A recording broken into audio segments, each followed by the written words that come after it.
Good afternoon, everyone. Good afternoon and welcome back.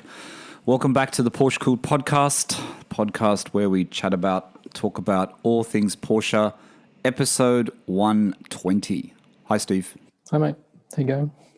I'm well. It's very weird how we say hello when we've already been talking for half an hour. Kind of used to. It's become old hat now. I just want to say something before I start today.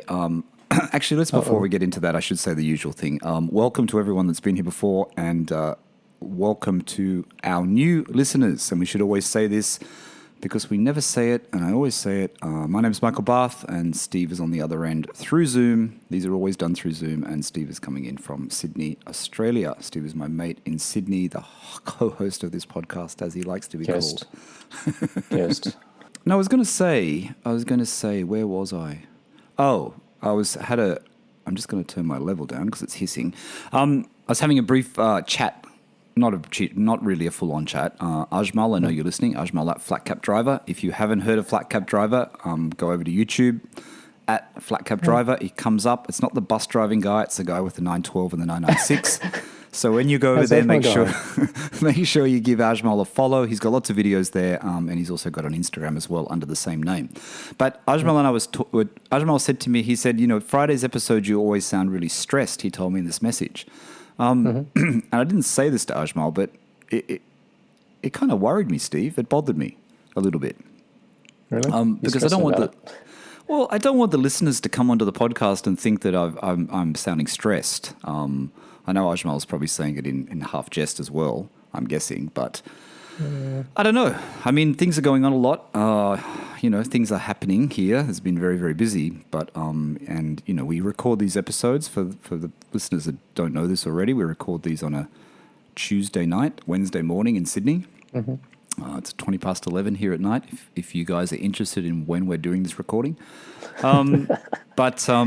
yeah, so it was like, I thought, oh man, that's really terrible. I don't want to sound, this is a place where you come and zone out and talk about Porsches and, we're Porsche friends. It's, just a casual Porsche chat as it always has been.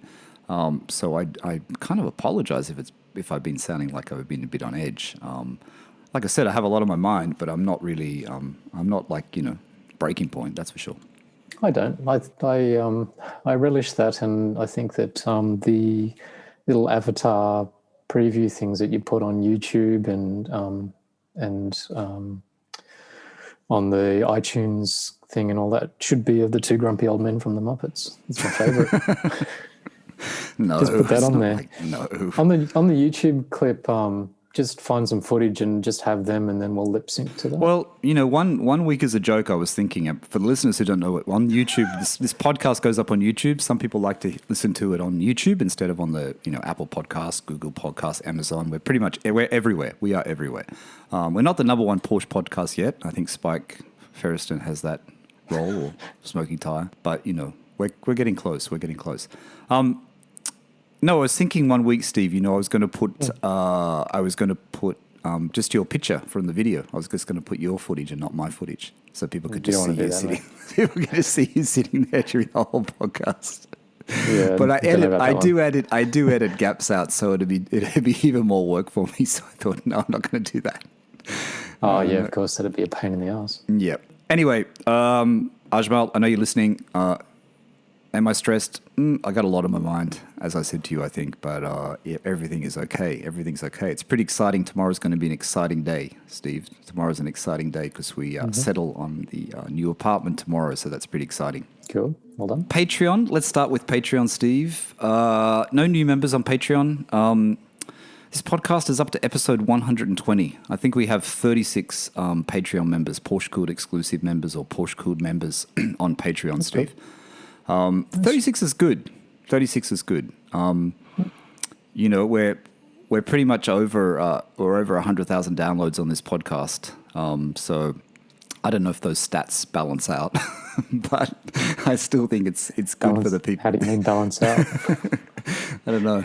It's worth your time.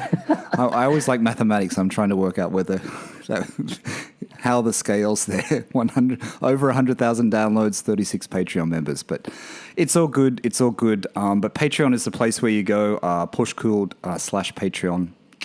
No, that's not right. It's not PorscheCooled/Patreon. What is it, Steve? Patreon.com/PorscheCooled. You can check us out there. You can join. You haven't been? Never, ever to Patreon, full stop. Really? I should give you a complimentary membership. I don't know how I'd do that, though. That's okay. Anyway, it's between $2 and $10 a month, US dollars I'm talking, unfortunately.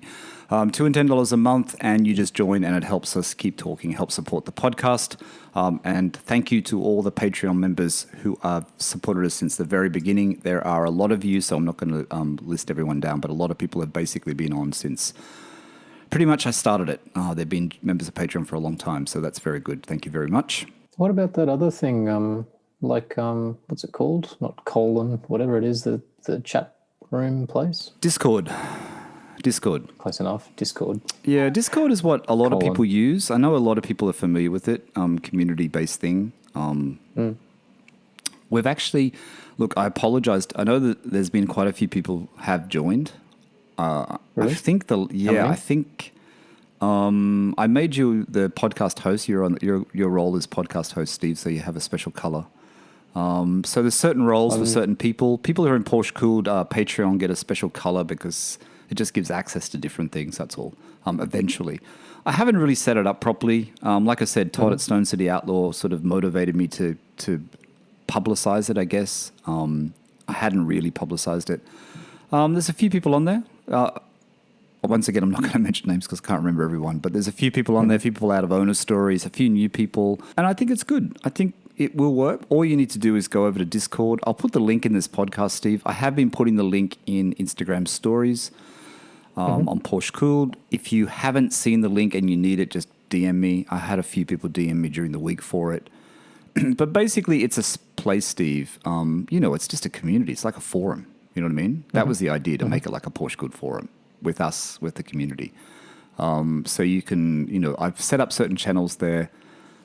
I used it a lot when I was doing Drive Tribe stuff. I don't really do Drive Tribe anymore, but that's how they sort of communicate with everyone who's in that Drive Tribe, in the Drive Tribe monetization plan, which I was in for a while there. But basically, you can post image.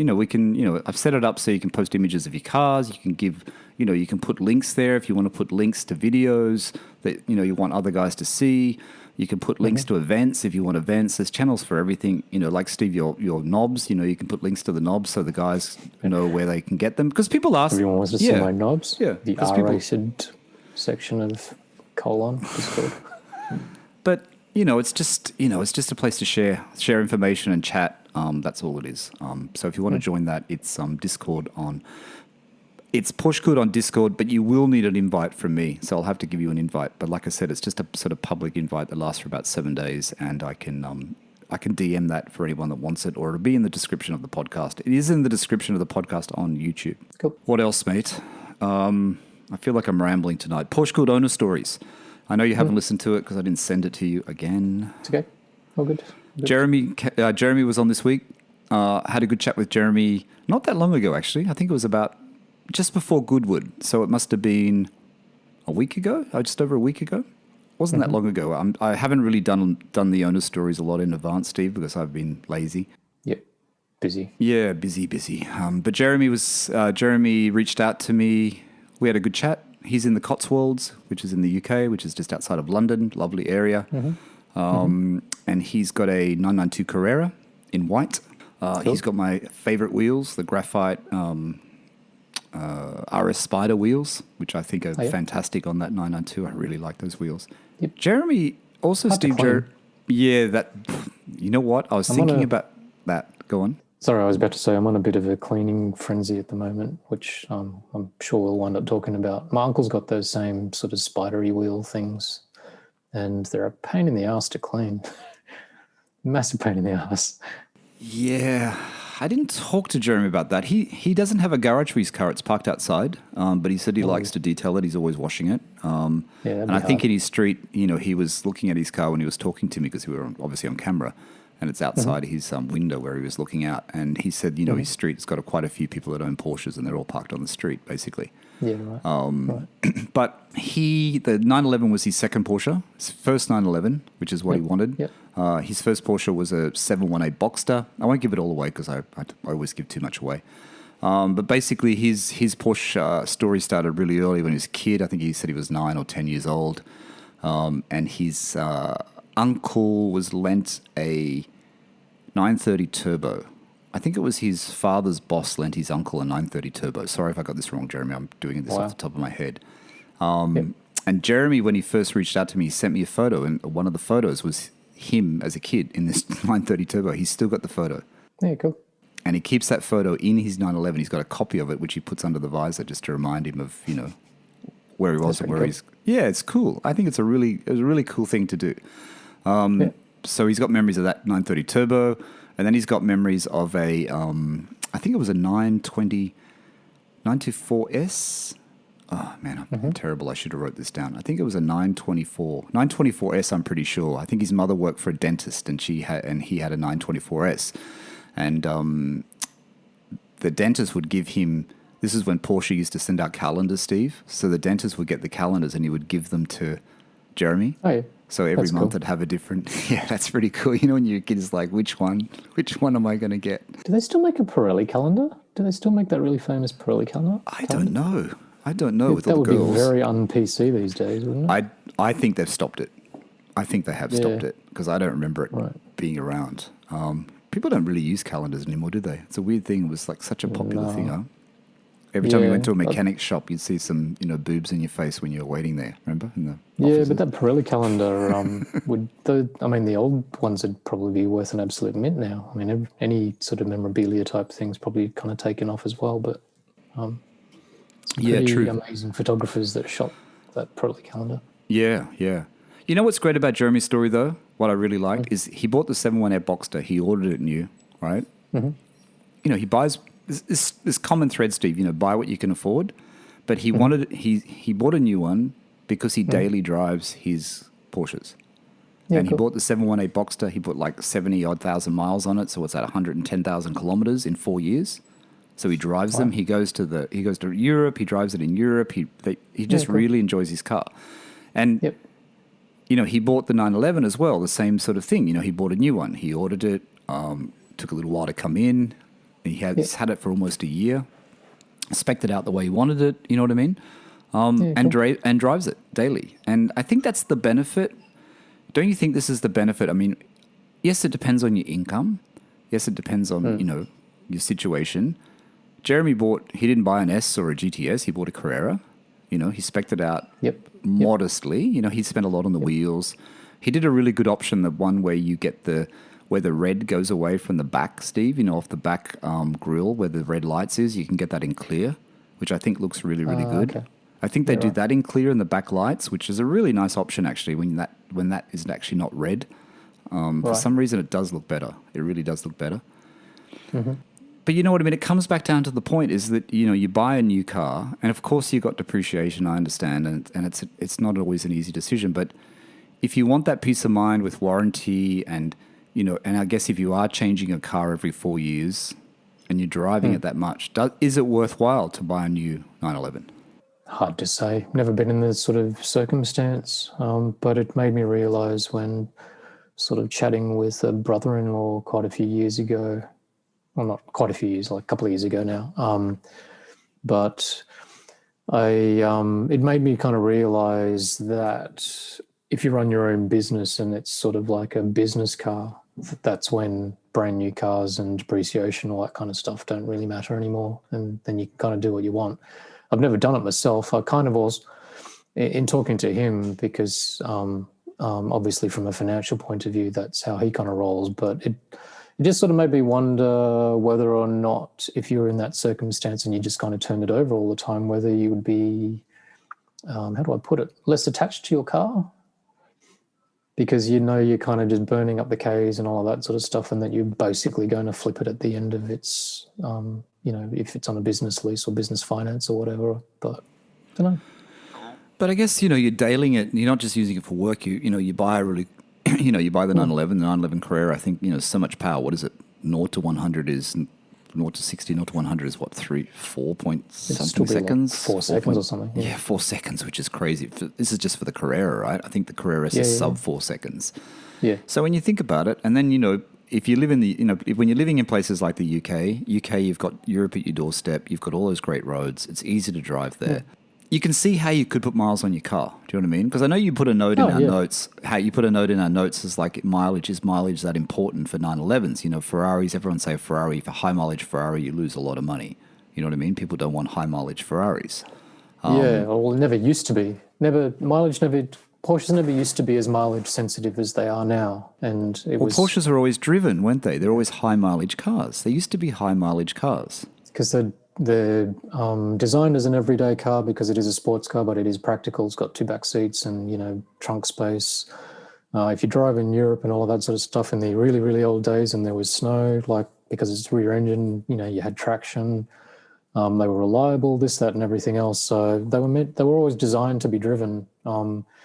Ferraris not so much, and obviously they depreciate massively if you kind of put too many Ks on it. But I sort of, just given where Porsche is kind of going now, they seem to be coming maybe a little bit more mileage sensitive. But then, the counter argument to that would be, well, it's a bit of a waste, isn't it? If you go and burn, a couple of $100,000 on your pride and joy, whatever it is. But now, like talking Porsches, but you feel kind of hemmed in about the amount of mileage that you can rack up on it. Like you kind of balk at driving it just because you sort of feel like you're going to put too many Ks on it. I don't know. That sort of grates a little bit. Is this a modern thing? I keep coming back to PPF, right? People, in the 70s and 80s with their Ferraris, they didn't put PPF on their car, right? They didn't have paint protection film, even if it probably didn't even exist. They'd probably polish their car or wax it or get it detailed or, put it through an automatic car wash. You know what I mean? Yep. Like, people weren't so precious of their possessions. Because they had no choices, you sort of say, but yeah. And I wonder if that's because, and I might upset people saying this, maybe I shouldn't say it. I wonder if that's because in the 70s, in that time, people who bought these cars were wealthy people. Right? No, I don't think so. Is that the reason? If you have tons of money, things tend not to bother you as much, right? No, I don't agree. You don't think that's the case? Then I'm trying to work out though, because it's a modern way of thinking, right? This modern way of thinking where everything has to be pristine, even your car, even watches. People putting PPF on watches, which I just think is insane. I don't understand that. Like, we both have Rolex. We both have, Rolex. We both have expensive watches. I just wear them. I don't mind if they get a bit of wear and tear on them. You know what I mean? Of course, I'm not going to bash it against a wall, and I'm still going to be careful with it. But every bit of scratch or whatever is fine. But we're not really the same with our cars, are we? This is the thing. Are we the same with our cars? You and I? Not really. I don't know. Like, are we? I don't know. I don't necessarily think that, like if you're wealthy, you don't care, because some would argue that, wealthy people got to that point by, being more careful kind of thing. I don't know why I said that. No. I know what you're saying. Like, whatever, if people get offended, too bad. But it's just, I don't know. It's just, going back to my original kind of point, which is I just think it's a bit of a shame if you kind of get to the point where the thing is so precious from a mileage point of view. It's like it kind of came up a little bit when I was thinking, when I was doing my insurance renewal and stuff like that, just with this stupid kind of value conversation that's kind of endless but potentially boring. It's just a shame, because you just kind of go, well, it's a car, just drive it, enjoy it. It's crazy to spend this much money, not just on the actual purchase price, but then when you factor in your insurance, obviously your insurance is more expensive, the servicing costs more expensive and stuff like that. So if you kind of burn all this money, but you're not actually getting to enjoy it in terms of the driving experience, and you're holding back because of that, it's like, that's a shame. I don't know. I keep coming back to, right, isn't this a modern thing? It's a modern way of thinking about your possessions, right? Cars, watches, everything, right? Now, is this because of the social society that we're in, this social media society where everything is shared? A lot of things are shared, right? So people want things to be perfect. And this comes into cars, it comes into watches, it comes into everything being, like, I can't wear my Rolex because I can't get a scratch on it. You know what I mean? I've had people reach out to me. Oh, how can you wear that? Aren't you worried about getting scratches? Like, it's a watch. You know what I mean? It's a car. Now, I go back to like 70s and 80s, right? Ferraris. I don't know whether, I think in the 70s and 80s, and I don't know for sure, but I think, like we said, Porsches were well driven. They were used. I think at the time, even certain Ferraris were well driven. People that owned them did actually drive them. Is it just a modern thing? Yeah, it's a modern thing where everyone that buys new Ferraris, new Porsches, especially if they're 911Rs or your Tourings, you're worried about, like you said, you're worried about putting the mileage on because you're worried about getting your money back. Now, Jeremy said an interesting thing to me. He's looking at buying a GTS next. He wants to get a 992 GTS. He's going to go jump right up to the top, right? Or not jump to the top, but jump up a few levels. As he said. He said, he's and as he's it's a big spend, right? But he's thinking about a Targa, a GTS Targa. Sorry. And he said that his local dealer, his Porsche dealership, which is quite a well-known Porsche dealership, said that they would take his car back now, the one he's got, it'll be almost the same amount of money that he paid for it. Yep. And that's a year with, I think he's done 8,000 miles or something or whatever on it. So what's that, 15,000? And your value's there. So yes, miles matter, but demand matters more, don't you think? Demand is more important than mileage, I think. Yeah, I guess so. I don't know. It's, again, I know what you're kind of saying, but I guess in his particular circumstance, because there's a shortage of, the chip sort of situation, supply's kind of short, demand's kind of high, that's kind of keeping the values up. That's a good deal to kind of just give back your car and you've done 8,000 miles on it, blah, blah, blah. I don't know, would it be the same, for example, with an older car, call it my car, which is compared to, I'm assuming like the average, I think my car probably has higher mileage on it. It's kind of got 80-something thousand on a 997 GT3. A lot of the ads that I kind of sort of see floating around are probably more about 50, 60 maybe. But that one with 100,000 kilometers at Dutton's was no cheaper, right? It was about the same price. Don't know what it sold for though, I guess. I don't know. I mean, I started listening to it last night and I haven't finished it because I listened to it on YouTube, Smoking Tire with Matt Farah, because, Magnus Walker was on it. I always like to hear what Magnus Walker has to say because I think he's quite good at reinventing himself and doing things that people don't expect him to do. But Matt Farah, and I don't know if anyone of the listeners have heard it already, it's when he does the live stream and then he takes it off and then he puts it back on, so I don't know whether it's back up. And he's talking about his 328 GTS, his Ferrari. And he said, they were having, I can't remember the exact words, but, Matt Farah said, look, I could have bought a new car, a Mercedes-Benz. He said, but this Ferrari is like, I bought it because I want to drive it. And if I bought a new Mercedes, for example, the depreciation, I would lose so much money. He said, even with the repairs and work I've done on this Ferrari 328 GTS, which is an 80s Ferrari, it's still not going to cost me more than if the money I would have lost on a Mercedes-Benz for depreciation. And the 328 GTS is still going to be worth probably more when I sell it than what it's worth now. Do you know what I mean? It's going to appreciate. And I think this is the misconception with classic cars. Is like people think classic cars are a money pit. And I guess they are a money pit, but new cars have a big depreciation hit unless you're buying a Porsche at the moment because people can't, Porsche 911 because they can't produce enough. What do you think? Yeah. I think there's so many variables in it. Like it's so hard to kind of generalize because I think, like in Matt Farah's instance and probably that ilk of person like a Magnus or whatever, I think particularly when you've then got multiple cars, like say you've got more than 2 or 3 kind of cars, so you actually have the choice.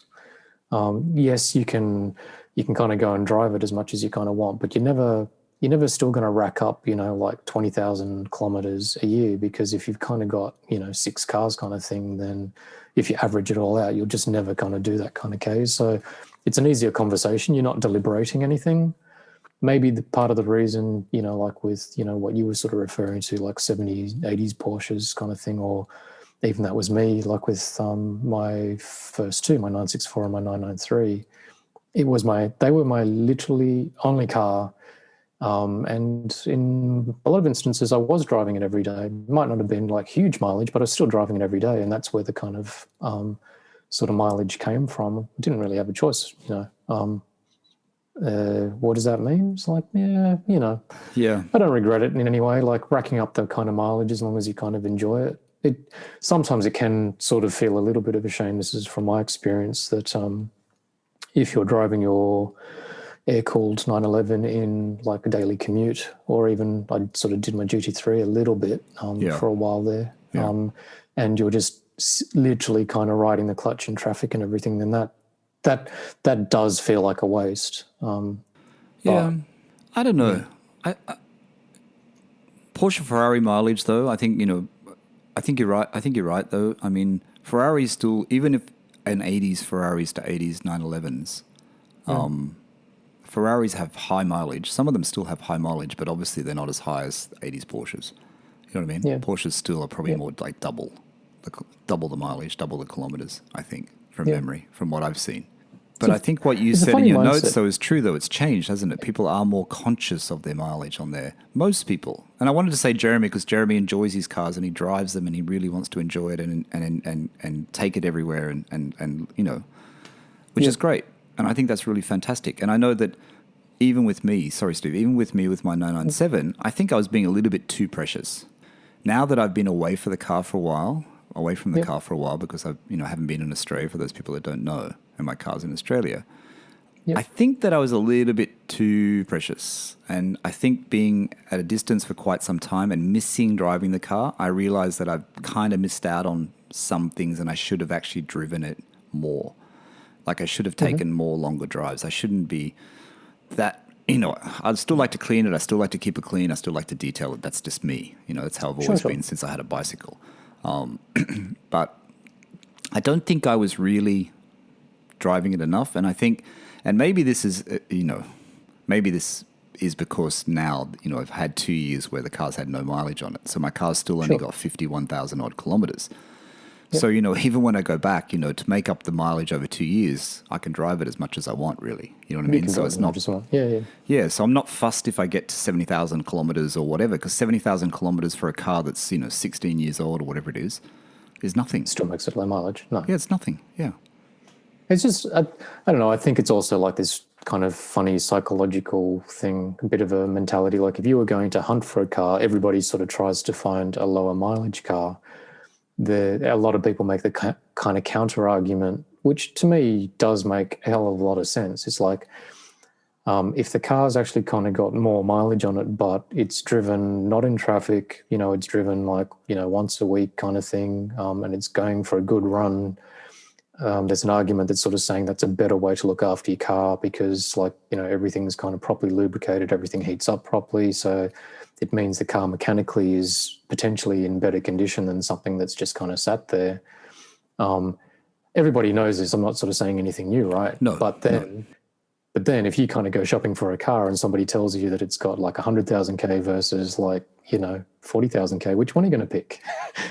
It's just this funny thing that everybody's geared to. If the price, depending on the price, right? Yeah. Depending on the price. And interesting, and I'll refer back to Smoking Tire, and I think a lot of people know this story. Magnus Walker bought a Turbo S. He bought a 991.1 Turbo S. Apparently it's the highest mileage Turbo S. I think it's got 160,000 miles on it. 160,000 miles.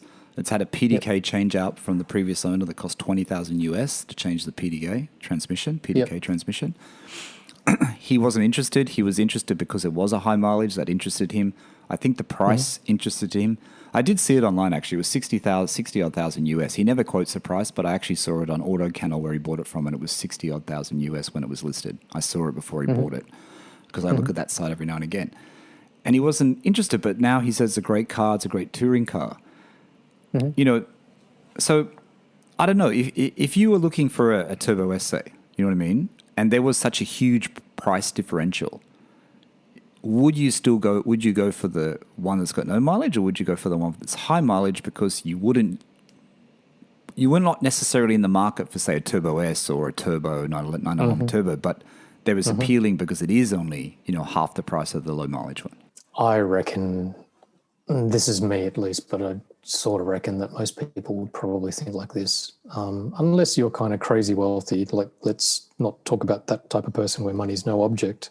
You're always going to have a budget to kind of shop on. So if your kind of budget is like 80 grand, then obviously you're psychologically going to go, oh, okay, like if it's 85, then that's okay. I can spend that extra bit. But whatever your ceiling is, you just basically buy the best car that you can for that absolute maximum budget. And if you can kind of creep up a model, sort of say you're going from a base Carrera to an S, or, you can sneak up to a GTS, or, from a Macan S to a turbo kind of thing, like we did with my wife's car. If you can do that within the sort of realms of your budget, then unfortunately, I think that budget is the thing that defines everything. Like you're always limited by the money. But is it experience though, Steve? It's not experience that you can experience something you wouldn't be able to experience because it has high mileage and the price is low because of that. Mm-hmm. Would you buy that car just to have that experience because, hey, I can't really get into that car usually? But, let's just talk about old SUVs even, Like, I really want a Range Rover. I want to experience driving around in a Range Rover. I can't buy a new one at 200,000 Australian, but, hey, I can buy a 2005 model for 20 grand. Do you buy it for 20 grand and just enjoy it and know it's going to have issues or whatever, but then just get rid of it? Because you're experiencing it. You know what I mean? Yeah, I guess so. As long as you're kind of doing it with your eyes open, you know what kind of bills you're up for.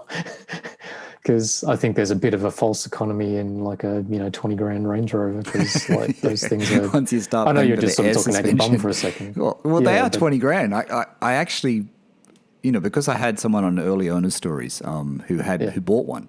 And I think at the time I was looking at them, and even in Australia, it's like, how can that be? And some are 10 grand. It's like, what amount of money would you have to put into that 10,000 Range Rover HSE, V8? You know what I mean?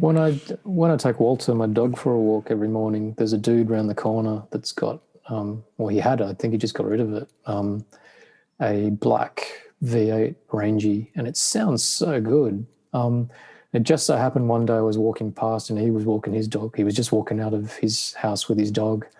And I sort of said, I couldn't help myself. I just sort of said to him, man, your Range Rover sounds amazing. Has that got like some exhaust on it? And he said, no, it's standing out of the factory. And I said, has it been reliable? And he said, yeah, it's been really good. But like, funny that you say that, we're just getting rid of it because it's just kind of getting to that point.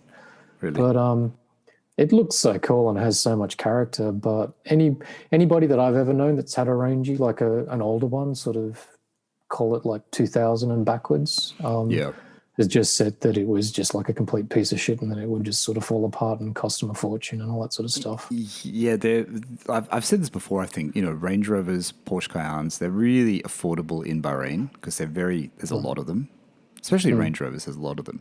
And I know someone who had not the Range Rover, I think it was the other one, Discovery, LR4, I think it's LR4, LR4s I think they're called.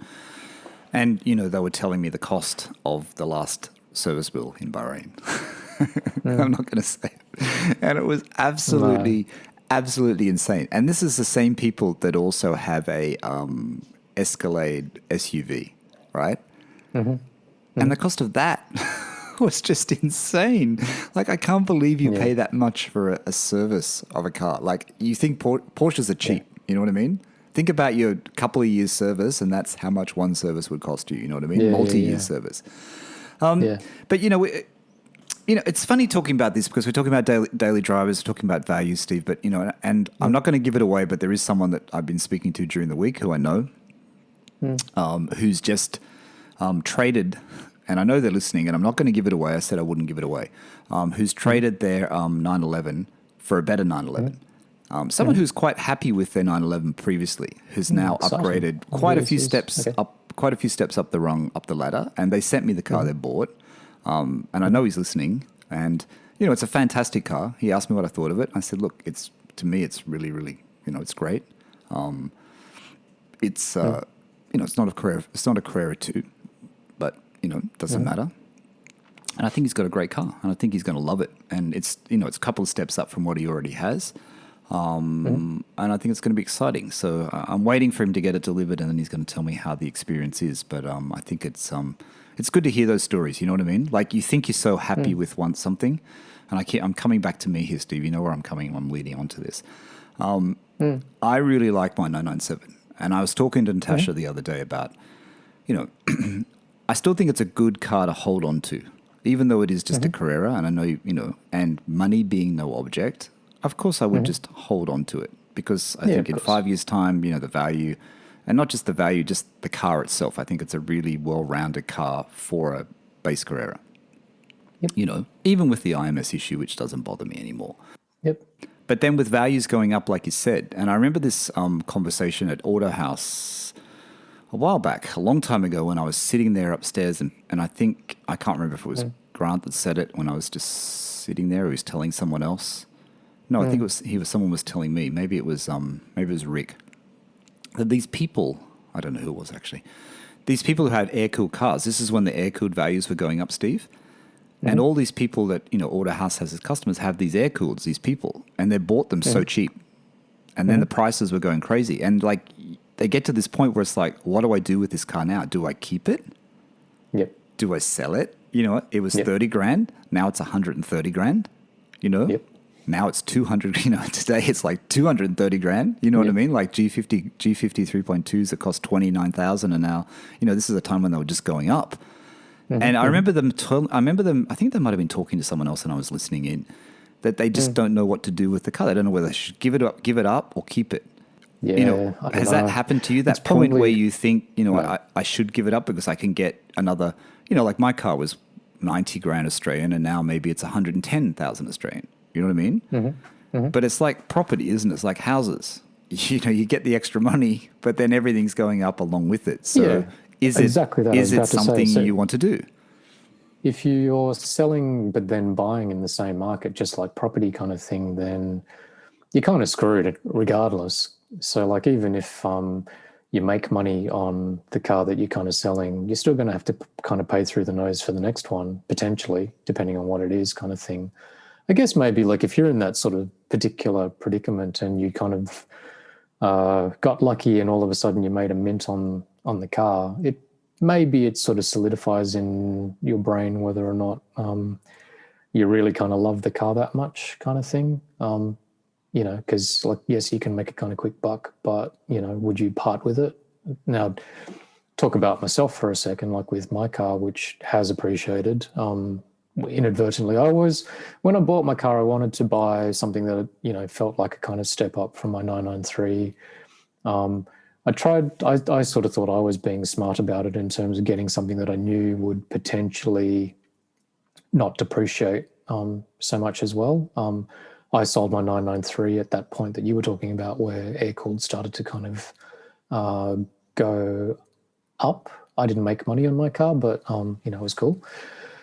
But can I interrupt for a second though? But at the time, you pretty much got your money back, didn't you? Which you were actually happy with, wasn't it?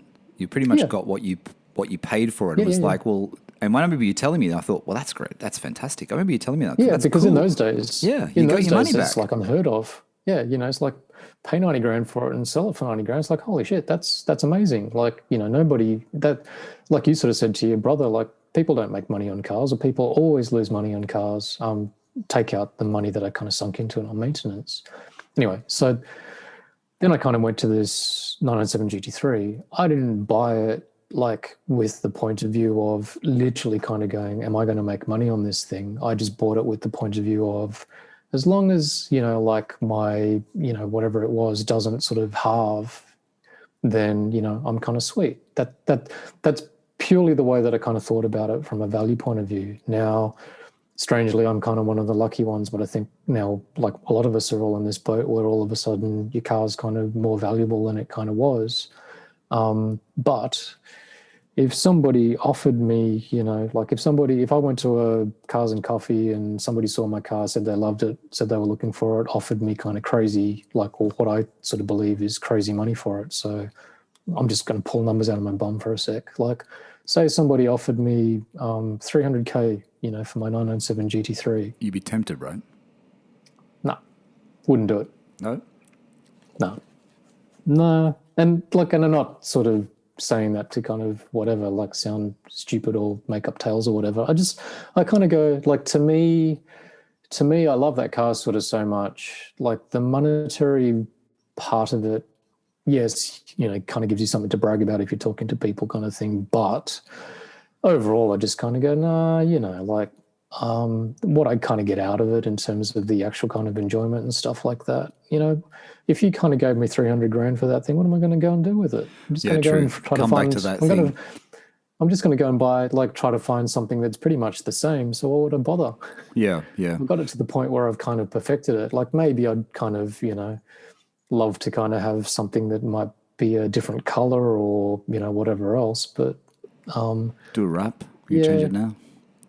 Yeah. So I don't if somebody offered me, obviously you can kind of get really out of hand and go, oh, well, somebody offered you $500,000. And of course, there's a price on everything. So I'm not sort of, yeah, but 300K, if someone offered you 300K, I mean, to the listeners that don't know in US and Europe they're listening to, Steve's car is probably, market value is around 220-ish thousand in Australia, right? That's what a 997, a good 997.1 GT3 is, 220, 230, somewhere like that. Yep.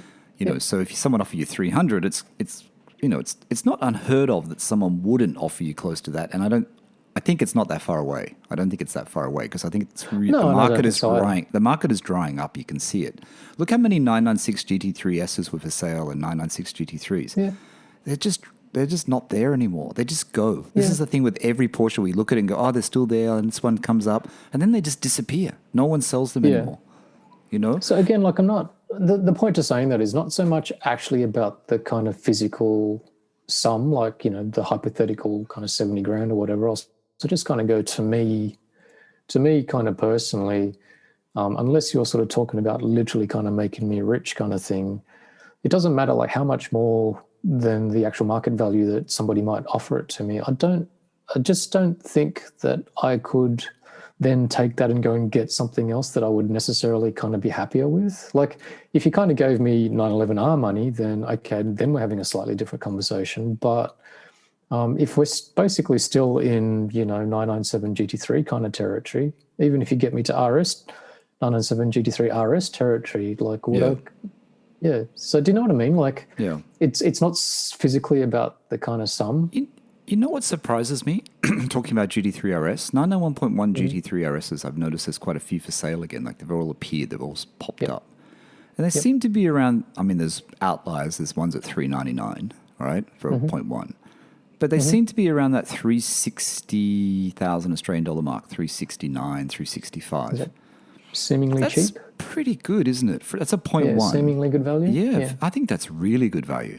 I think that's a really good value if you can pick one up like that at that price. If you had the money, I like the 0.1 GT3 RS. I think I really like it. Similar to how GT2s never seemed to kind of command until the most recent one. They were always the sort of car that seemed to kind of tip value kind of quite quickly and then never sort of retain it. But maybe that might change. Anyway, what about? I just want to go back for a second because it's interesting what you said. When you bought your car, you didn't buy it thinking it's going to go up in value. You know what I mean? No. And when I bought my Carrera, and you were with me, you helped me buy it, and that was 2017. So it's it's almost 5 years in February. Next February, 5 years. Yep. I bought that car, and I haven't hid the price before. It cost me 88,000 or whatever it was, 88,000 Australian dollars. And I guess that was that high end then, Steve? A little bit high end because of the it was high. Because it was low mileage. Yeah, it was high because of low mileage. But it's in really good condition.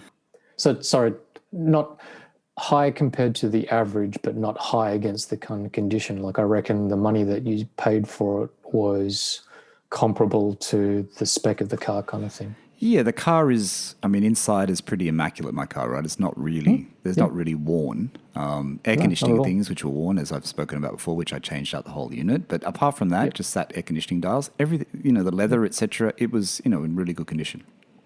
Yep.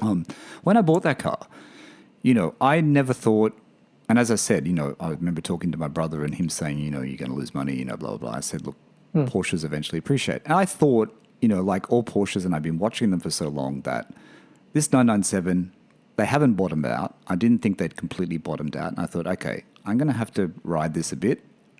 It's 88. It might drop down to 60, 65, and then it'll come back up again. What I find interesting is it didn't drop down that low. The 997 didn't drop down that low, and I almost pretty much bought it at the bottom for the mileage of my car. Because after I bought my car, there was a couple that used to come up for 82, 81. I think there was a low, I vaguely remember a low kilometer black one, base Carrera, coming up for about 82. Yep. But I don't think they really bottomed out any more than that in a manual. We're talking manual here. And I remember the same time I bought mine, and I've said this before, a guy that I used to talk to on YouTube, I think, or Instagram in Sydney. He bought a Carrera S, and it had had higher kilometers. I think it had 70,000 kilometers or something. But he only paid like 70-odd thousand for it. And I remember at the time thinking, man, that's so cheap. I paid way too much, because he bought it pretty close to the same time I bought mine. But I don't know. You know what I mean, Steve? I just always remember thinking it's going to bottom out, but it didn't really bottom out. It kind of was the 997 price seemed to be quite stable. And not like the 996 that went, I remember seeing 996 Carreras, and you did too, I'm sure. They were sitting at 39,000 sometimes in Australia. But when you bought that car, now that you've kind of got a bit of benefit of hindsight sort of thing, did you actually think that that car would appreciate? Were you expecting it to appreciate? I thought it would keep its value, right? But I thought it would drop in the short, medium term. I thought it was going to drop, and I'd have to just deal with it. Yeah, that's bold. Because I when you bought your car, and similar to when I bought my car, so I'd kind of go, let's talk about yours. Like if you paid 88 for it, I just made an assumption that like it'll probably kind of get to maybe 60, 65, and probably wouldn't go any lower than that. So like for you in your particular kind of situation, which but it didn't. That would be a pretty kind of good deal, and it didn't. It obviously didn't do that. No, it didn't. Like, which is what I'm surprised about. Sort of rewinding the clock about 5 or 6 years, and that's how I kind of viewed cars just generally. Like I always sort of thought, okay, like I'm being stupid because I'm spending like $100 something thousand on a car, but I'm being relatively smart in terms of kind of getting something that isn't going to halve in value the minute I walk out the door. That's obviously kind of changed in this day and age, but I had no higher expectation than that for myself and even for you, and sort of trying to give you a little bit of a hand. Yeah, I just knew from your experience. I knew it wasn't going to be like my Audi. You know what I mean? Audi I bought new. Yes. And my Audi I bought new, and it went down to 15% of the value. Right? Yep. And in fact, it was less than that. The trade-in I got for it was less than that. Let's just call it 8% of the value. That was pretty much what it was worth as a trade-in, 8% of the value. And that was a well-looked-after car. You know what I mean? 100,000, 120,000 kilometers, but well-looked-after car. And what was it? 13 years old at the time when I sold it. So I had that car for a long time. So when I think about it like that, I always knew Porsche was going to be okay, because I knew that, and it wasn't about that anyway. I wanted to have one. You know what I mean? I didn't really care. Yeah. I wasn't really thinking so much about that, because I wanted to have one. I didn't want to buy a new one. That price was in my price point. It was under 90,000. That was kind of my budget. I didn't really want to go over that budget. And I was paying cash, so I had to make, I wanted to be sure I was in that thing. I guess if I was getting finance or I had finance, I guess I would have, maybe I would have pushed it more, which is always a problem with finance, Steve. I think it's like you push it a little bit more. I could go to 120 where you really can't afford it. The thing about my car is as a PorscheCooled owner stories kind of thing, is I bought the car I could afford. I wanted to pay cash. I wanted a manual. I wanted a 911. I wanted a 997. I actually, I was actually looking for a 997, remember? I didn't really need a Carrera S. It would have been nice if it was in the price point. They weren't. So it ticked all the boxes. And in my back of my head, I thought, okay, it's going to go down. It might go down to 60, 70, but then it'll go back up. But it wasn't going to go down to 15. But because my insurance never went down, I thought, well, okay, this is okay then. The value's still okay.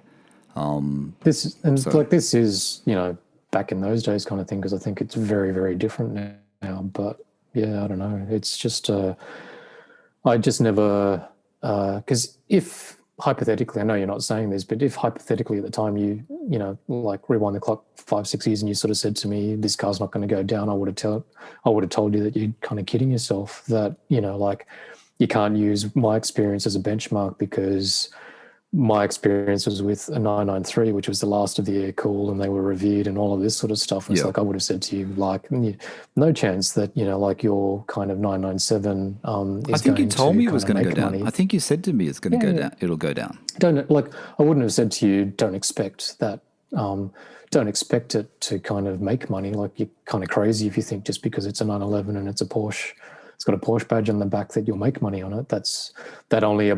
That only applies to, you know, the sort of inverted commas more special ones like a 993, which was the last of the Aircooled and blah, blah, blah, blah. But look at us now. I think the 997, though, I really do think, and this is no slight on 996 owners, I think it's been helped by the 996. I do think the 997 value kept that stability because at the time, a lot of people didn't want a 996 and they were still looking at 997s. Yeah, maybe. And I think it kept the price up a little bit. And now that 996s have jumped to, you know, what 997s were, obviously everything's going up along with it, which is just what happens. We've spoken about that before. But, you know, like what you said, Steve, you know, would I, you know, someone says, you know, like, you know, you can trade in your car. We've got someone who wants a 997, you know, they'll pay 120 grand for it. They'll pay 115, 120 grand for it. I'm the same as you. Like, if I sold it for 120 grand, what am I going to buy? You know, and I can't. You know, I could buy a 912, but I don't just want a 912. You know, I still want a 912. Like I said, my other property things taken priority at the moment, but I couldn't just live with I couldn't just live with a 912. I can't get a GT3 because there's not enough money. I don't have enough money because I'm not really big on the finance thing. I don't have enough money to be able to buy a GT3 with less 120. It's part of the way though. So does that?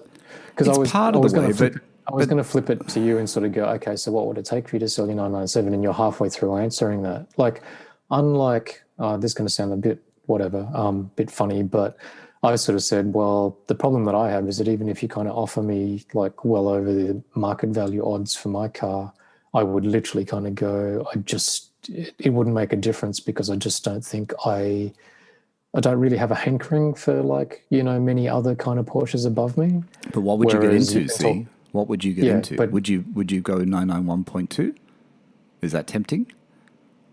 Never driven one. I'm sure it would be an amazing, like a touring kind of thing would probably be sort of semi-tempting. I don't know. I'd have to go and drive one. But see, like, there's only very few cars that aren't kind of crazy dream cars like a 911R sort of thing. Like, it pretty much would be a 0.2 manual, whether it's a touring or just a standard GT3 or maybe sort of more like a 997 RS kind of thing.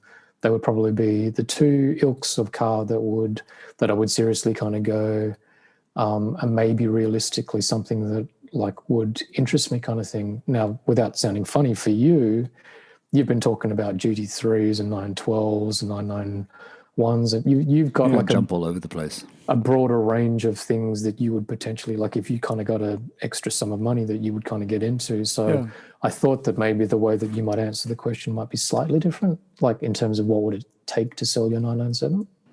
Because I know it wouldn't fully fund the next thing, but it would still, like, wouldn't it be tempting if somebody kind of said, hey, you know, I'll give you 140 for your car? Yeah, but, you know, I think, you're talking when you start talking 3-car collections, I mean, I don't know. It depends. I always think of the balance. You know what I mean? Yeah. I always think of the balance. It's tricky. Yeah, and look, I know this is sort of playing hypothetical and it's a bit of a kind of bullshit sort of dreamer type thing, but it's just weird. I don't know.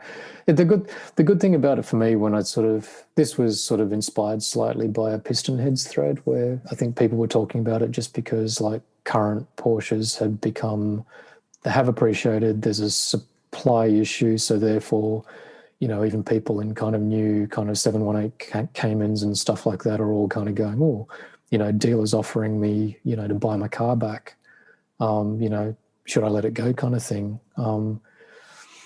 It's I know, because everyone's got money to buy cars at the moment. You know, there's so many, you know, there's so many people just wanting to buy cars. I mean, we're part of them. I'm not doing it because I don't have the money now, but, you know, it's crazy. Yeah, and look, for me, it just what makes me feel good because I kind of go, nah, to be honest, I'm just satisfied. Yours is a great car. I'm really happy with my car. But look, you can never sort of say never kind of thing because No. I remember distinctly having this feeling about the 993, which is like, no, I'm never letting go of that car. It's so cool. But I don't know. Like I said, I'm happy to keep my 997. I like how it is, but I'd like to have something alongside it. And I like the idea of a 912. Of course, I like the idea of a 911T. A 70s or 73 or whatever it is, 911T, something in that range. I mean, I still like the 912. That body shape. I still like those that generation. And then jumping through the generations, I still the SC. Which James at Porsche Platz kind of got me onto. I wasn't really looking at them until after I spoke to him a couple of times. The SC, but the SC's jumped up crazy prices, and then the 3.2 Carrera. You know what I mean? That's where I kind of see it. And of course, 964, 993s, but 964s and 993s are just gone ridiculous. Everything's gone ridiculous, so you can't even think about it. But I don't know. I mean, new Porsches, I do like the 991 Turbo S. I actually mentioned it before from Magnus Walker because I think I saw a lot in Bahrain. A lot of people have them in Bahrain. They have the top end cars, and it's always the Turbo or the Turbo S. A lot of the times it's Turbo S. Yeah, and it's a really nice looking car. You know what I mean? And standing next to the one in my garage in Bahrain, it was like it's that shape. Those it's a nice car, and I know it's PDK, and I know it's but I still think it would be quite a good experience. I like the look of them. I kind of the 997 Turbo was sort of a little bit kind of polarizing in terms of it's got some detailing in it, like the little sort of driving fog light things down the bottom there. Just the shape of it wasn't as kind of cool. Yeah, it's not. I wouldn't be complaining. I kind of like the 991 shape better though. Turbo, yeah. The 991 Turbo, to my eyes, is sort of a bit more elegant kind of thing. And I think it has to be a Turbo S. You know what I mean? I think if you're going to get that Turbo, you don't just get the Turbo. If you can buy one secondhand, you can get a good one at a good price, and they're not good prices at the moment. They're crazy still. But I think it would be. If it was me, I wouldn't go I would just skip the Turbo. It has to be the Turbo S. Right. Yeah, and I was about to say, like, in 996s as well, I reckon the Turbo, from an aesthetic kind of point of view, is like far better than the kind of standard ones. Just the shape of it, like in terms of the front kind of vents and the wider arches in the rear. Like, 996 Turbo is a lovely looking car. car. It's a great looking car. Yeah. Marco's car's a beautiful car. A really good looking car. I mean, I'm still a fan of those. But they're way too expensive now. Everything is. You got to be wealthy. You got to be wealthy like Marco to be able to afford one of those. Yeah, it's super rich. What else, Steve?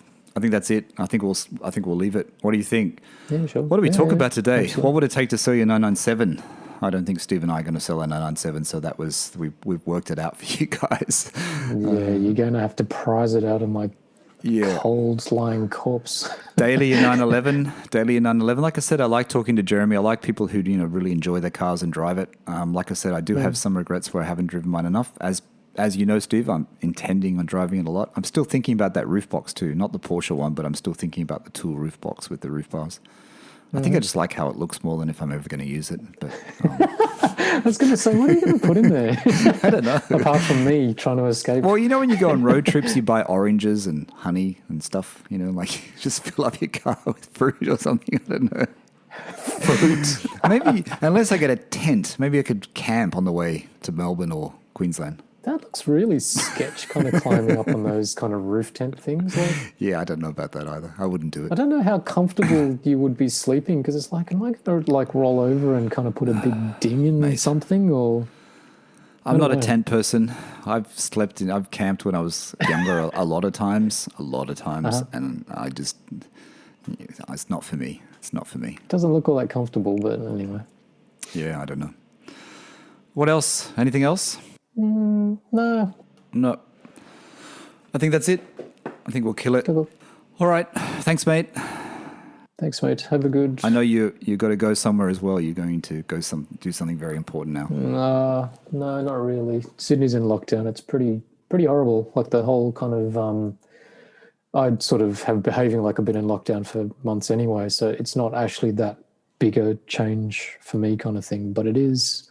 I don't know, there is something just a little bit kind of claustrophobic about it, I suppose. But they haven't closed the shops, have they? They haven't closed retail stores or anything, which I find a bit odd. Why don't they just keep those essentials like chemists and supermarkets and liquor stores open? Just the essential things. It's very hard to kind of figure out how the kind of rules work. Like there was a lot of criticism because they sort of left retail stores open, and then people were kind of going to the retail stores because they never told them not to. The most recent kind of set of rules, they said there's no browsing in shops. Like you can go to the shops to kind of go and do your groceries and stuff like that. But then you can kind of understand it because it's not just a health issue. It's also an economic kind of thing. You know, like I think it's sort of fair if you go, well, let shops stay open. If they can sell stuff online and kind of organize themselves and have everything delivered, like, and you can keep your business going, then you know, by all means. Yeah, but true. It's just funny because like last lockdown, hairdressers were deemed an essential thing, and this time they're not. So oh really? Don't know how, the hairdresser's closed. Yeah, hairdressers are closed this time. That's so weird. Well, you heard London's going to come out of everything there on the 19th. No Freedom Day? masks. Is that what that's called? Yeah, but you know, there's something to report today that they're expecting 100 deaths. I don't know whether it was a day or a week. They're expecting the death rate to go up, but they just want to open up. So see what happens. Yeah, very scary. strange times we live in, but it's scary. I'm glad I'm vaccinated. Yeah, look, you know, I know like offline, maybe last week or the week before, you'd sort of said to me with slightly kind of quizzical facial expressions like, how come you're not vaccinated? Like, you know, what have you got against it? And the answer to that, like, I'm sure like a lot of Australians and Sydney-siders feel like me about this. It's like, no, I'm not against it. It's just that, you know, like I registered and everything. It's just that it wasn't available to me until, you know, now. Like I got the email like a month ago and I'm still not due until August. So in Australia, our government's just been terrible at sort of securing vaccine supply. Yeah, so, I guess I'm used to how efficient Bahrain is. Bahrain's very efficient. Their app, the whole way they do it. You know, the Middle East has got a lot of positives. They do so many things so well and so efficiently, especially kingdoms, you know what I mean? Right. They really, really do. It's ramping up, I think, because I do know, like many people, that were quite cynical about vaccination, and I'm not one of those. So I do know, I do understand when you sort of quizzically looked at me. It's like, no. Like, no, I think everyone. See, I didn't mean to do that. I did that to Ajmal. I thought Ajmal was the same. I said, you know, you're an anti-vaxxer, because I thought he was too, but he wasn't. He was just waiting to get called up. I don't know. Yeah. I think I was just in the wrong frame of mind because being in Bahrain, it just happened so quickly. It wasn't by age. It's just like you go onto the app. I've said this before. You go onto the app, and then you get called up. Basically, it's just you pick which one you want out of the 5 different vaccines. I'll have Pfizer. You know what I mean? I don't want any of the others. I don't want Sinopharm. I don't want AstraZeneca. I don't want, what the Johnson & Johnson. I want Pfizer. And then you pick it, and then they ring you the day before, and then you go to the hospital and you get it done.